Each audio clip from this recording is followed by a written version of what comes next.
We're now going to move to our first panel discussion of the day on Towards an Era of Innovation, Improving the Framework Conditions for Research and Investment. I'm going to introduce in a moment. We have a moderator for this session, but he's going to start by giving you a little presentation just to set some context for the discussion which will follow. Then I will introduce our panellists and hand over to him to moderate this session. So it's my great pleasure to welcome to the podium Professor Luke Georgiou, Vice President for Research and Innovation at the University of Manchester. Luke, over to you, sir.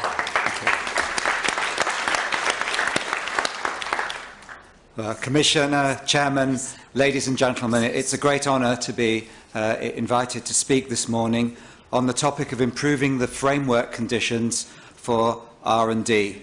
I'm going to say a little bit about what are ecosystems and framework conditions, maybe a bit of benchmarking on progress in the past decade, report back on the Stakeholder Survey from yourselves, and then put some ideas for going forward. So let me start with the innovation ecosystem, a big, messy diagram. This particular chart was, I was asked to draw it by the UK's House of Commons Select Committee on Science and Technology. They'd been taking evidence on ecosystems, and they wanted a picture to put in the report and couldn't find one. All I want to take out of this is that an innovation ecosystem, like a biological one, is all about interdependency. A number of key players in there: government, university, business, research and technology organisations, and the flows that move between them are absolutely critical. So, if we move onto those flows, it functions through knowledge, people and finance, moving between these actors. I think that this much is well understood and has been built into the idea of the era from the start. But these flows don't just happen, they're moderated by the framework conditions that we're going to be talking about this morning. They're moderated by the kind of institutions we have, regulations and standards, infrastructure, the wider business environment, the degree of entrepreneurship in an economy, the pull from demand, both the quantity of demand and critically the quality of demand, how it focuses on innovation, and broader services that move between these actors. So, against that context, I will shortly be joined by my old friend and colleague, Esko Aho, and this is the first time the two of us will have been on a platform in a decade. And 10 years ago, it so happened that we were invited with two other colleagues by the Council and the Commission to report on essentially what was lack of progress in the then Lisbon Agenda. And we co-authored a report called Creating an Innovative Europe. And I thought this would be quite a good way to benchmark success. I mean, this report, done long before the crisis, nonetheless saw some very big problems, highlighted increasingly lagging behind North America on productivity, failure to capitalise on application of ICT, lock-in to traditional sectors, underinvesting in services R&D, and losing out in the drift as firms globalise R&D. We came up with a number of recommendations, which I'm not going to read out in detail, only really to say that the headline one, which encapsulated the others, was that we should create an innovation-friendly market for business. And again, that this should be resting on these key framework conditions around regulation, procurement, intellectual property, and a culture that celebrates innovation. Of course, this didn't neglect the need for excellent science and proper support for that, and it was also predicated on much greater mobility back to those flows. Finally, we had recommended a number of strategic initiatives in key areas. Now, if we look at what's happened since, sadly, the analysis would be more or less the same. The gap in productivity continues to widen. It's got worse since 2007. Look at the green bars here, growth in multi-factor productivity. So what we're seeing is still we are struggling to build in the key competitive element into our economies. If we go to venture capital, as just explicated by the Vice President, I've borrowed this chart from my RISE colleague Anne Glover from Amadeus Capital Partners. I think this illustrates very well the kind of problem we have. The Vice President already illustrated the fact that we have smaller size venture capital, but I think this slide puts one further layer of analysis on it. It shows that when we're talking about seed and first round venture capital, we're kind of competitive. We're about half the size of what's going on in the US. Companies more or less can achieve similar levels. That's certainly my experience for our own university's startups. The big problem kicks in second and later rounds, where available venture capital is a great deal less in Europe. This expansion capital means that we have struggling startup firms which are very prone to takeover if they have successful ideas. And often that takeover means a relocation to North America.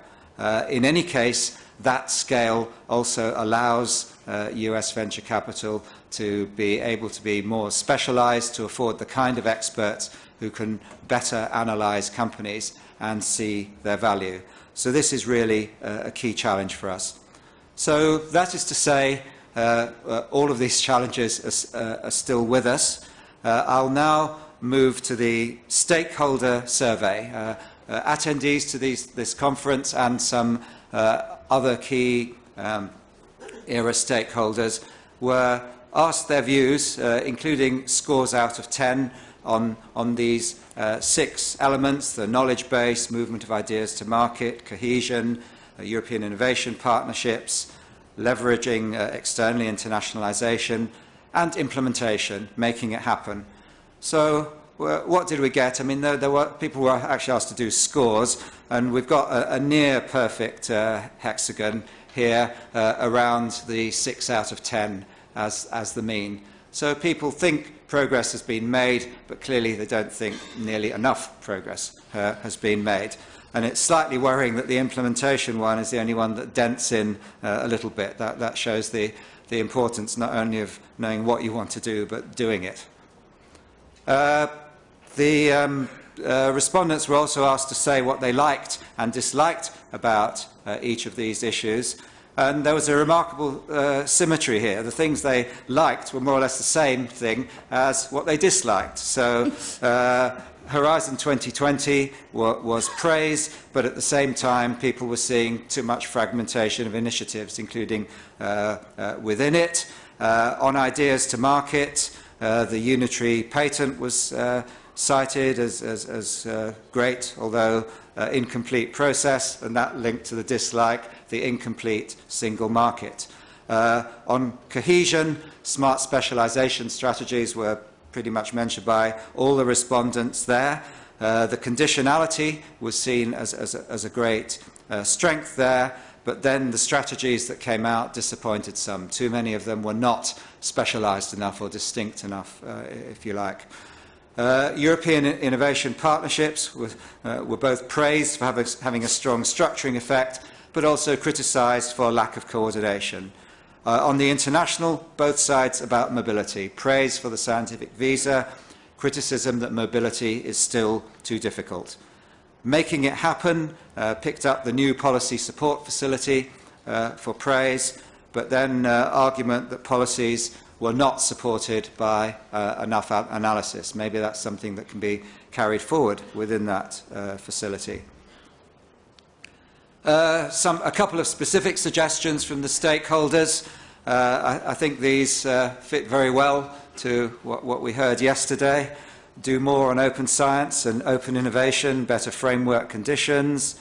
Less regulation is needed, more testing, the innovation principle, and finally that ESIF should be used to further public procurement of innovation. I think these are all things which we may carry into the discussion. So that's what you, colleagues here, have said.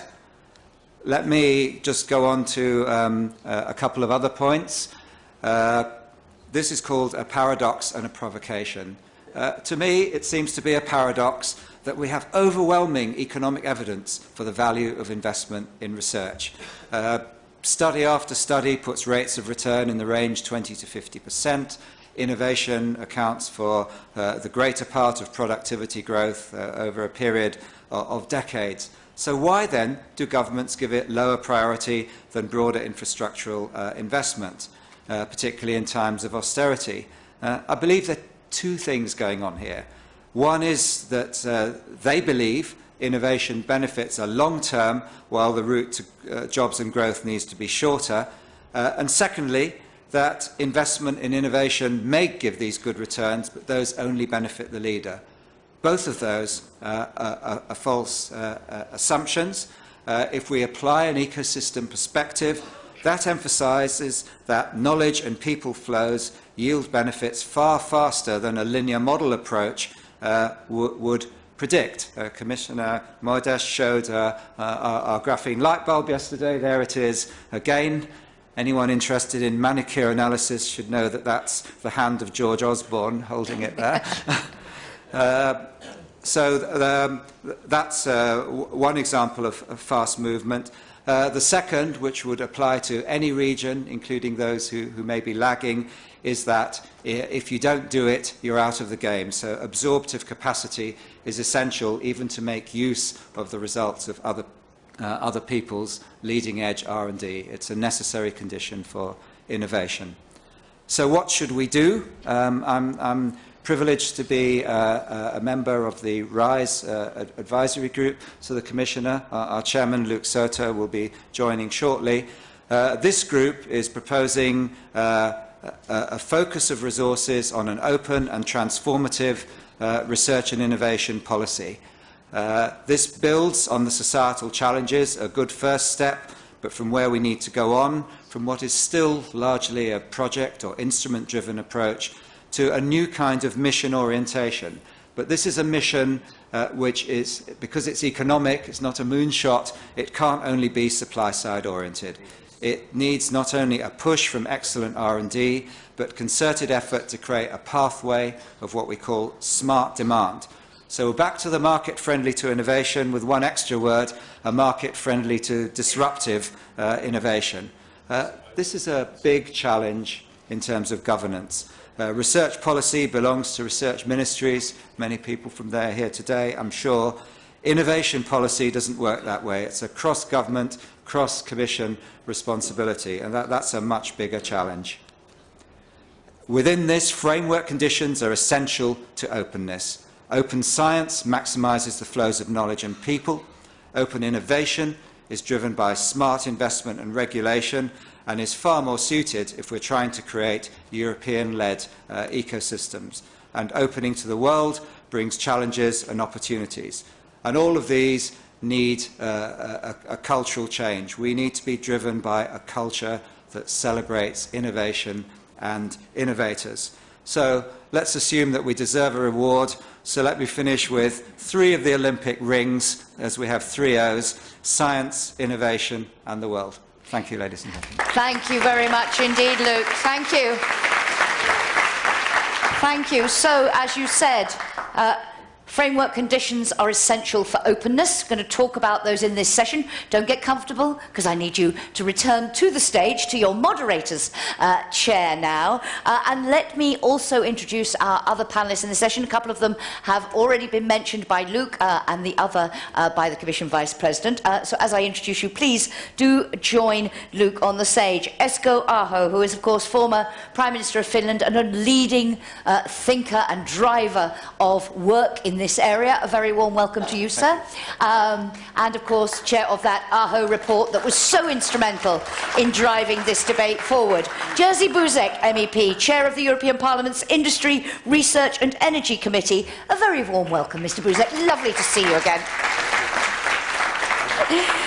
Luc Serter, Rector Magnificus at Maastricht University and Chair of the High-Level Group on Research, Innovation and Scientific Expertise, known to all of you as RISE. And what a very magnificent title, Rector Magnificus is. I'd like to be one of those.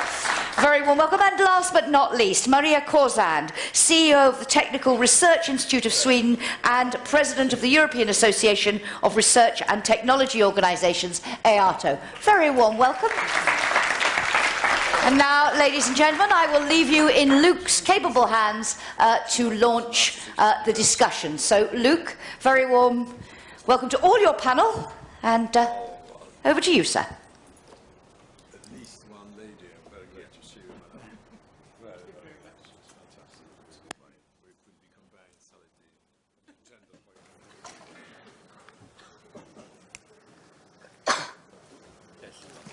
Okay, so back again, but now it's time for these very excellent colleagues to challenge some of these issues.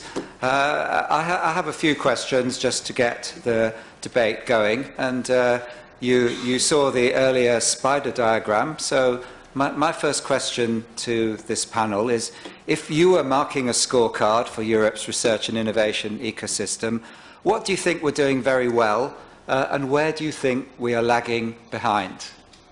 So, who would like to start? Esko. alphabetical order. Yeah. Is it working? Yeah.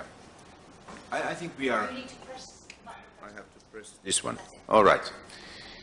To be a bit sarcastic, I'd like to say we are very good in discussing, very bad and poor in executing things. Take an example. Vice President mentioned this digital single market initiative. I was working for Nokia for 4 years, and around 2009 or 2010, we introduced, together with one think tank, a report saying that digital single market is able to provide roughly the same amount of economic growth for Europe than the original single market program from 1988, if I remember correct, which was executed by the end of 1992.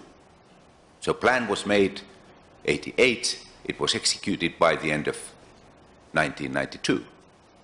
Plan to execute the digital single market in Europe was there already 2010, now it's 2015, very little has happened. I think urgency is not there, and that is the major problem in Europe. I will conclude by taking one nice story I heard recently in Italy. You know Shimon Peres, who was president of Israel until last year. He is 92 now. And one Italian organizer of conferences asked him, Mr. Peres, how come you can be so dynamic and so young in spite of your physical age? And he said, a person is young as long as he has more dreams than memories. Europe has much more memories than dreams. And I think that is exactly what is the problem in Europe. We are dreaming that we can keep what we have, but we are not dreaming what we can do in the future. Thank you so much, Jesse. The same question. Same question. Thank you very much. I tried to write something on my sheet. Well, I think some rather new ideas from, let's say, last 7 years were quite helpful. For example, European Research Council. You can say fundamental research, but without fundamental research, you will be empty in 10 years, and you can't do any innovation at all. So it means our European Research Council and the competition all over Europe, even outside Europe, and we can bring excellent young scientists to our continent. Almost first time in our history. It's a very interesting continent for young scientists today, thanks to European Research Council. Not too much money. Well, I was responsible for launching together with Director General being here together, because I was responsible as a rapporteur of this program. And second issue was very interesting, is very interesting, European Institute of Innovation and Technology. You see, it seemed to be against all the universities. And they said, no, it's not interesting for us. Well, there were famous universities, European universities, extremely famous. I know, I agree, fantastic. But now we have something like networking between the best research institutes and universities. It's a great result. Without money from industry, no research should start. So who decides? As a matter of fact, industry. About our, of course, it is not fundamental research. It is mainly applied research. And the results, implementing the results. Two simple ideas. And they think the result is excellent. And they think what could be for the future the most important issue. As a matter of fact, I wanted to say it at the very, very end of our discussion, but let me say it now. We should change everything in our education, from the first class of primary school, teamwork, to give a goal, task for our children, to do something together, not individually. 7, 5. Leadership, how important it is if you've got 7, 8, 9 years. How to create a leader of a team, and to compete with our group of children in the same hall or in the different one. We don't teach in such a way. So we should completely change. It will give also something like a spirit of innovation. To think in innovative way in the first class of primary school. University is too late. My goodness. So if we change completely our education system, we need much more commissioners sitting around, because you see, Commissioner Moedas doing the best work, but is not responsible by the education, primary education, and secondary yet. Mr. Commissioner, because maybe next time we should combine education together with research and innovation, because it's a struggle of knowledge. We forgot about innovation, but European Institute of Innovation and Technology didn't forget about that, because it is about triangle of knowledge. And we say in this institute that we can create innovation without research. Sorry, all the research workers on this hall. We can create innovation without any research. If we've got a tremendous idea and we go to the industry and we just try to implement that. So we've got some idea. Why am I just saying in such a way? Sorry, it is just, well, I've got a lot of points here, but I will save them for next speeches. You see, it's very important that Lisbon strategy was mentioned in the previous speeches. We failed. Let us be very honest. Almost completely. I know the crisis, 2008, 2009, 2010. In your report, dear colleagues, on the right-hand side, left-hand side, 1 year ago, 1 year before, it was a report by Wim Kok, Prime Minister, former Prime Minister of Netherlands, saying, as a matter of fact, the same. The most important point in Wim Kok report, because it was in European Parliament, presentation, very deep. It was just beginning of 7th framework program. I was very interested. The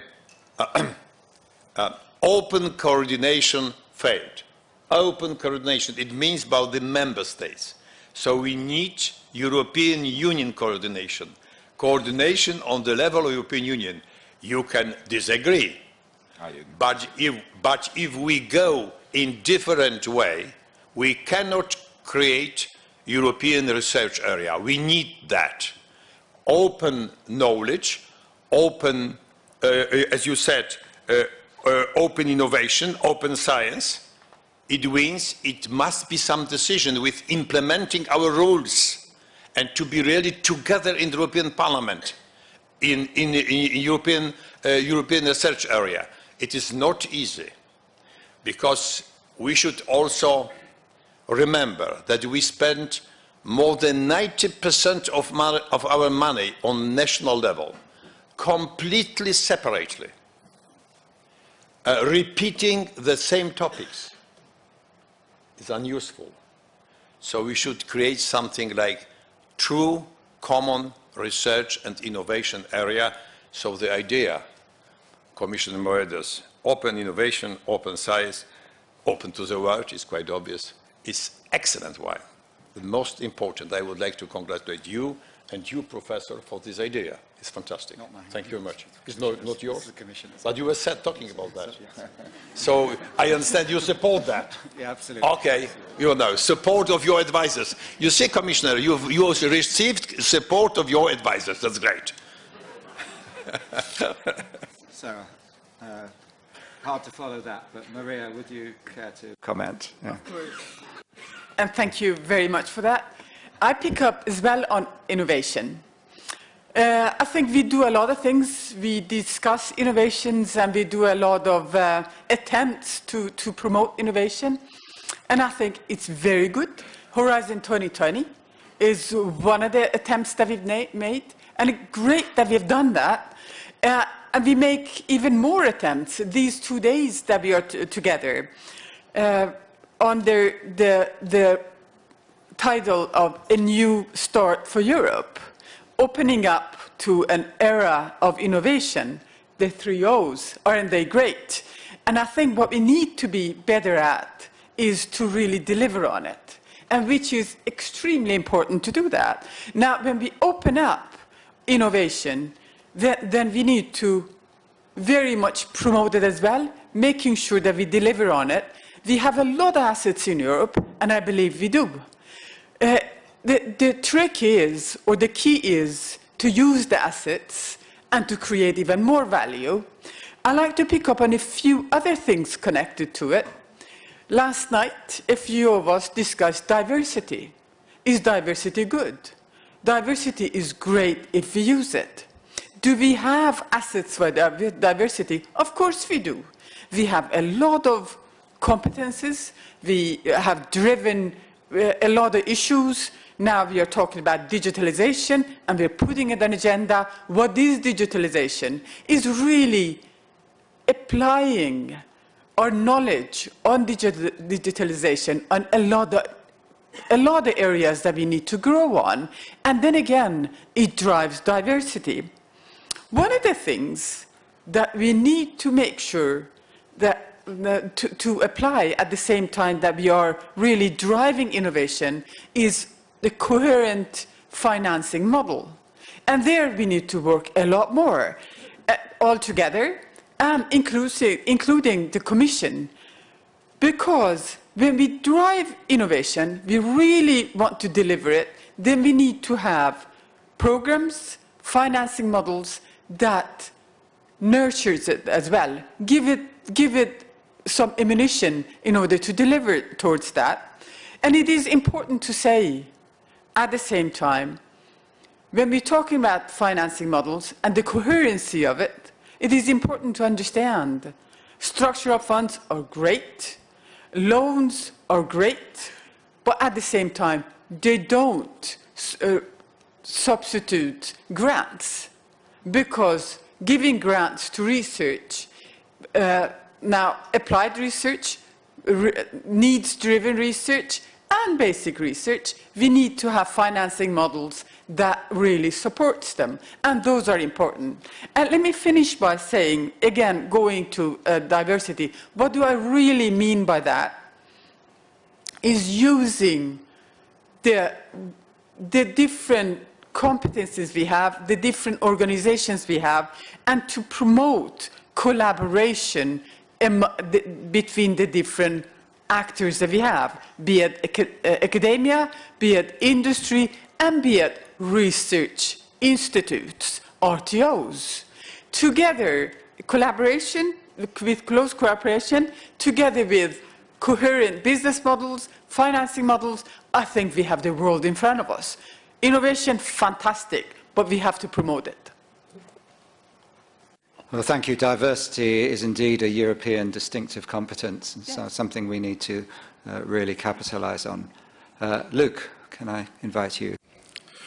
Thanks very much, Luke. This is one of the other problems for you, Mr. Davis, that we are both Lukes, and I will then be the magnificent Luke in your terminology. But I think there are, just to be very brief, I think the major success over the last, what I would say, the last era period is, of course, and I agree very much with Mr. Buzek, is the creation of the ERC. And not just its creation, but also the principles of having a complete, in the area of science, to have the total dominance of excellence and mobility of grants. I think this combination of these two features has really meant a tremendous impulse into the science system in Europe. And I think this is, I think the question there in terms is, of course, is the next step. And the next step is, of course, in this supply side on open science is, of course, the issue that we deal with 28 countries, which, if I may say, 22 small countries. Small in the sense of small research budgets. If I take my own country, the budget of the National Science Foundation is 600 million. That is less than the budget of the Wellcome Trust, which is just in one field of medical sciences. So the challenge is really, but it's a step which goes beyond, of course, the regulatory frameworks and the treaty agreements, is to move, as you said, to a joint research policy. It doesn't have to be that everything has to be integrated, but that at least that you have a reduction in the overlap in the way research is being funded nationally and at the European level. With the mobility of grants, I think we have a very nice principle to go further and try to move to this kind of common research policy. We had a common agriculture policy. Maybe it is today questionable still to have a common agriculture policy. We should really have a common research policy to be able to compete at the world level, at the level of science, open science, with the rest of the world. The major failures are, as you pointed out, Luke, they are very much to do with interdependencies. We have these interdependencies with structural funds, who have a very large amount of those funds devoted to innovation. Vice President here referred to the social funds, which also have an opportunity to be much more related to knowledge creation, education, as he put it, very much also in terms of differences in teaching, learning. I think these interdependencies raise the most fundamental issues, and if they can be termed in terms of ecosystems, open ecosystems, I think there are lots of opportunities there. I would say opportunities, for instance, where the regulatory framework in those ecosystems could be experimental zones. I personally like very much the idea which you presented on this idea to have a new open ecosystems where we have regulatory experimentation. Smart cities are a very good example where some of the societal challenges can be sort of put forward as experiments in terms of not just multiculturalism as it exists in our large cities in Europe, which is open in the sense of multiculturality, but also multidisciplinary issues. So I think we have very specific ecosystems in different locational areas, which are basically the areas where we should start to experiment much more in terms of getting this kind of innovation going on, which responds to some of those old missions as you and ESCO developed 10 years ago. And that, of course, within the framework of a digital single market, which we do have now, which we didn't have, of course, at the times of the AHO report, and which provides, in my view, a better framework to really make a move in this area. So I'm rather optimistic, despite possibly our too many memories of failure. Thank you. All of my colleagues want to respond to you, Luke. So, Esko first. Yeah. We have a plan how to execute digital single market, but we don't have it yet. And I think we have a lot of good elements in Europe, but what is missing is concept. I have, when thinking about opportunities in private life, in companies, and in governments and societies, everything is about balance between concept and context. And now we have industrial concept still in Europe. even when the context has dramatically changed. I will take an example. I know quite well what happened with these devices, mobile devices. Europe was leading in 1990s. We had the best concept in the world, which was very well in line with the context. But in 2000s, that context changed in a dramatic way when software became dominant and digital content started to play a critical role in that. And Europe lost. We lost that. Nokia was losing. Many other European companies were losing. Not because of lack of resources, no. Not because of lack of intentions, no. But because we had wrong concept. And now the question is how we can move to the next concept. And I believe that world is becoming digital. And if you think these devices, what we are doing with these now, because of American model, we are using these for entertainment. American concept is to use digital solutions mainly for entertainment because that model fits very well with the American assets. The question is how to get benefit from these devices, because if you look at what we are doing with these, 80% of use of these devices is entertainment, music, social networking, gaming, that type of things. But how to use these for financial services, healthcare services, transportation and logistics, or healthcare, which is a huge, huge challenge and opportunity. Europe has the best potential in the world to do that, but we don't have concept how to do that. That's why I think it's very good that we have all kinds of initiatives, a lot of good initiatives. But political decision makers, especially Commission, but also governments, should concentrate to create that concept. Because if that concept is wrong, even when some details are very good and very well organized, like we have in Europe, I fully agree, we have made good progress in many areas. But we are lagging behind the United States, and there is a risk that we are losing the game with China as well if we are not able to understand the game of concepts. And that is what is missing in Europe. Thank you. Maria. Yes. Great inputs from everyone. And one of the things that we learned yesterday was the initiative of European Innovation Council.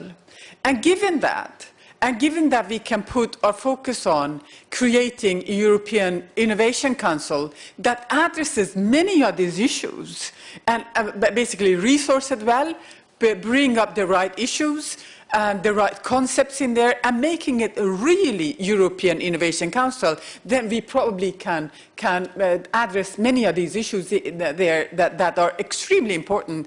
And time and being fast, I think, is crucial there because we have big issues that we need to address and big issues for Europe that we need to address. So urge from me is to really create this European Innovation Council and making sure that it has the right people and right concepts and can get going.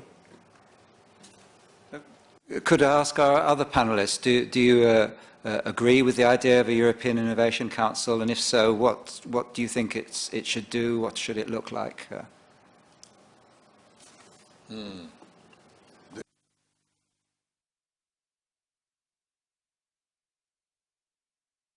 Well, I view this as a sort of wake-up call, as it is put as an idea, which, of course, has an interesting set of comparative elements in it. I think the idea, if indeed we could sort of pick up from the experience we had with the European Research Council, as to say pan-European, as to say based on principles of mobility, which is really, I think, this mobility of grant, one doesn't realize what this has really provided in terms of the mobility of researchers, out of which followed all the discussions about visa, etc. It was really one of the essential contributions in terms of the era. If you could imagine similar features within an innovation council, I think this is, of course, a first step. The issue about, for instance, what was referred to by Ernst Schmachenberger in terms of the venture capital is, of course, one of the features there. To what extent is this, could this be an assisting element towards creating indeed this pan-European venture capital market, and created at least that there is a demand, because this is continuously one of the issues. You presented this figure from Anne Glover and Amadeus there. Well, you can see clearly that our failures in terms of the second layer, etc., has a lot to do with the implementation, and that up to now we are not particularly at the level of really innovations in this first step, lagging so much behind the US. It is really at the second step in terms of the second and third layers. So the creation of, within the banking union, of a real European venture capital market could be a link to this kind of European Innovation Council. The issue is, of course, where I'm very curious to see in the debates, but I look also to Peter and Peter Drill's unit in terms of the ideas which have been emerging there, in terms of how do you select these proposals. It will be very clear that it will be associated with the link between, for instance, small, medium-sized enterprises, particularly small firms coming up with new ideas. How do you assess those? The notion of excellence, which is relatively straightforward within the framework of an ERC, because you can look at the reputation of the scientist, you can look at the proposal of the scientist, you can have peer assessment. How do you do this within the framework of an European Innovation Council? These are all the big challenges to see how we will address it. So I think there will be a lot of thought and reflections to develop it further, but I think it is an interesting idea, certainly to generate the same kind of spirit as we've had it within the ERC. Thank you. Esko, you'd like to comment? I think that that type of council idea has... Yeah, I tried to push that already once. Yeah. So I think that kind of council idea is not bad as such, but if you ask me why Delors' single market initiative was so successful and executed so well, the explanation is that we had single market council. It was called the European Commission, and it was led by Delors, who was fully committed to the execution of that program. So my answer is, yes, that kind of council could be good, but with the condition that Commission really has understood the role of innovation policy in creating new Europe. And Mr. Bushak, we discussed about year 2000 and Lisbon Council, why Lisbon Council failed. I think Lisbon Initiative, Lisbon Strategy failed. Why it failed? What was the key topic in Europe when that strategy was launched? The key topic everywhere in Europe was how to create European constitution. So we thought that constitutions and institutions are necessary to get things to happen. I have to say, I don't believe in that kind of approach. I don't believe that Europe's fundamental problems are constitutional or institutional. They are much more related to political leadership and strategic approach in Europe. And we have all the tools to do that. So I rely that Commission, when taking a role together with national governments in a right way, can do a lot without having any major changes in our institutions or constitutions. Well, okay, don't switch me the microphone. Okay, I should fight for myself. You see, I don't think that the business community or research workers were, as a matter of fact, so much interested and worried about European Constitution. They were doing their own job. And 20 years ago, when I visited the United States and went through tremendous motorways by huge American track, 2 weeks around United States, the only one slogan you can find everywhere in United States was very short slogan: Nokia. Congratulations. Nothing else. About Europe, rather Nokia. But it was 20 years ago. It was, let's say, preliminary phase of our globalization. Now we are absolutely in a different place. Everything is global. It's China in the market, India, South Africa, and Brazil. It was not the case 25 years ago. Now it is not time for one tremendous society like Finnish society to win the world with an idea. You know very well how does it look like, how it looks like Nokia today. It is rather international, much more than Finnish company. It was great 25 years ago for one country. Now it's not enough. It's the same with our European research area. We cannot manage alone. We've got against us China. You must remember about that, that it's even better to be a scientist in, well, maybe not just in latest time, but generally speaking, in Shanghai, you could even achieve more money if you are a young scientist than in Boston. Massachusetts is incredible. So we face incredible competition all over the world. So that's really the reason that we coordinate ourselves, that we must coordinate ourselves much better. But we go towards, I like it very much, open innovation, open science, open to the world. I like it, Carlos, very good, because it's very important. Democratization of sciences, democratization of knowledge, democratization, great. We've got the same in energy issue, this dispersed energy production. Prosumers, it's fantastic. We go in this direction, in countryside, thousands, like in Denmark. Denmark is a very good example. And it's the same with digital agenda. I hope in 1 week, on Monday, I could finish, as a leader of Trialogue, our telecom single market, because I lead the Trialogue as a leader of each committee. And I would like to finish it during the Latvian presidency, because it's very important. But what is the main assumption? Open internet. Everything is open. If everything is open, we must be strong enough as European Union. We should unite ourselves. Except for one thing. I'm not quite sure that European Innovation Council is an excellent idea. I'm very sorry about that. I must be very honest. I was supportive for European Institute of Innovation and Technology, together with a colleague from Germany, Katsimarkakis.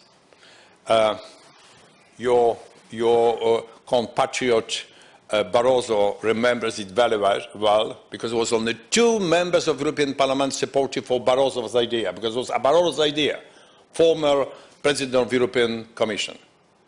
Why? Because I thought that combining together a network between our excellent institutions, excellent universities, is a great idea, without creating any new entity, because we haven't created no new institution at all. Networking is not new institution. So it works very well without additional money for administration, because they can manage. It is more or less similar with maybe European Research Council. 80 people in Budapest is not a big institution. And all the rest is networking between the thousands, I don't know, 5,000 grants, mainly for young scientists. It's an incredible result. So no more administration. I don't know anything about European Innovation Council, how much administration, how to create that, what it means, because it is a combination between both of them, scientists and industry, academia and business. Is not easy to combine. In the case of European Institute for Innovation and Technology, it was much easier. So if I know the whole project, I can sign something more. Now I am very cautious about that. Please show me the full project. Now I can answer this very complete question. So there is a challenge.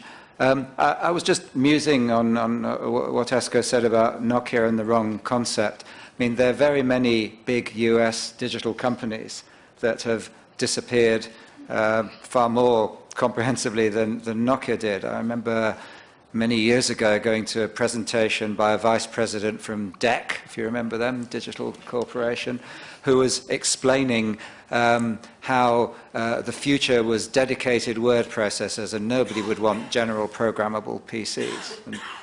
Wrong concept. So the difference with the US, perhaps, is their ability to grow new ones and grow them quickly. We're coming towards the end of this, so I'd maybe like to finish with one kind of quick question for the panel. We're at the start of an era of innovation. We've got the three O's, 3 Olympic rings. If you had to fill another ring, and you had just one priority to improve particularly the framework conditions, since that is our sessions, what should that be? Luke, do you want to start?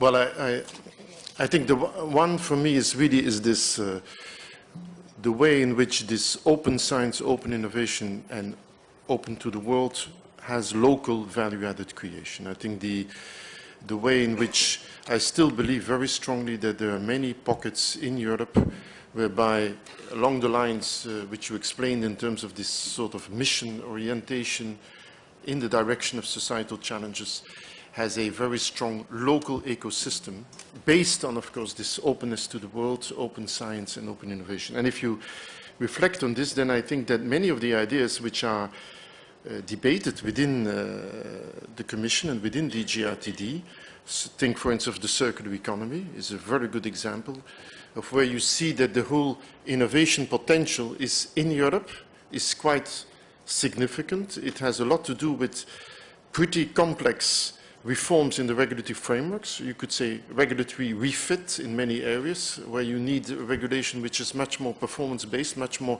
enabling innovation to occur. Think of all these examples which exist in terms of providing services and shifting the business model from selling goods to providing this service. There are lots of examples of companies who have moved in that direction, which allows, of course, the reutilization of those products by companies themselves and the whole sort of reuse of these products, etc. You have many examples there. I'm not going to elaborate on them. This is a disruptive innovation business model, and it seems to me that within local settings, as I mentioned, in these kind of smart cities where you have this multicultural, multi-demand, multi-diversity in the way there might be consumers existing there, which provide extremely interesting platforms for these kind of experimentation zones. I think this is an important issue because, of course, the challenge in our 3 O's is how we generate within Europe value out of these 3 O's and how we increase that value. I think for me that would be certainly a circle which I would put in the lines of the Olympic three circles, a green circle. Thank you, Luke. Can I ask the rest of the panel to be quite concise on this one as we are timing out? Maria, please. Yes, of course. I would go for impact. We need to show that we can deliver impact. And I think that's the most important thing. When we take examples like Nokia and other examples, what are we really saying is understanding the business models as we have to deliver them and making sure that we go fast and adapt to new business models. Business models are important, priorities are important, and focusing are important. And if we deliver impact and we are together and create a clear agenda for innovation, then of course we can increase the competitiveness of Europe. So impact's delivered, and by having said that, I'm bringing another actor on the agenda, RTOs. We have great RTOs in Europe. We can put the RTOs on agenda and really use them as an asset. Thank you. Jerzy. My proposal, let's say, completely change our education programs to explain our youngest generation that we, as European Union, would like to land on a new planet, new civilization, new innovative economy, and they should be prepared for that. How to build the new planet in which European Union would like to have a leading position. So it could be something like, well, there's no comparison, like the American projects from the 1960s, landing on the moon, was completely stupid from every people's life. Nothing helped them, but thanks technological jump in quite new epoch,